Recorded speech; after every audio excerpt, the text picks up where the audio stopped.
A deal that would bring multi-role fighter jets to the Philippine military, one of its big-ticket projects, could be signed before President Rodrigo Duterte steps down in 2022, according to Armed Forces of the Philippines Chief General Gilbert Gapay on Monday, December 7.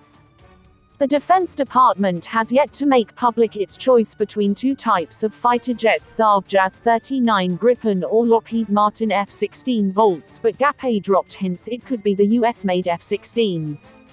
Soon, before our president steps down, we will finally have multi-role fighters in the likes of the F-16 in our Air Force inventory, said Gapay at a Lajang press briefing held online.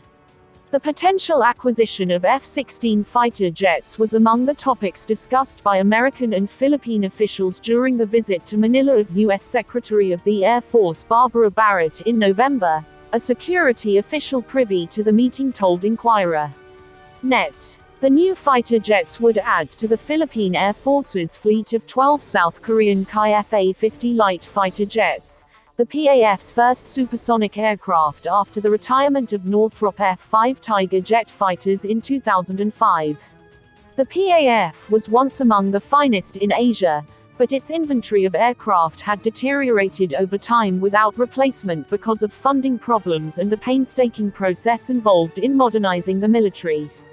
But Gapay said the Philippine military is now 60% at par with those of its neighbors in the region as it modernizes its systems, equipment, materiel and personnel.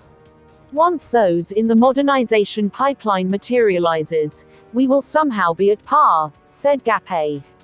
The continuing effort to modernize the Philippine military comes as the country is confronted with an aggressive enforcement by China of its discredited claims in the West Philippine Sea, South China Sea.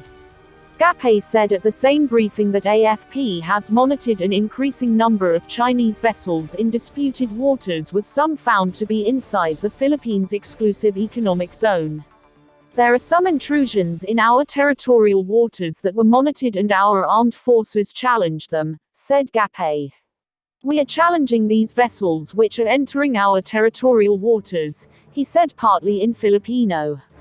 The upgraded capability of the Philippine military had allowed continued patrol of Philippine territory, Gapay said. Before we didn't have the capability to monitor, but now because of modern equipment we got through the AFP modernization program, we were able to monitor, Gapay said in Filipino. We improved our maritime domain awareness capability and we have established an effective military presence in West Philippine Sea, he said.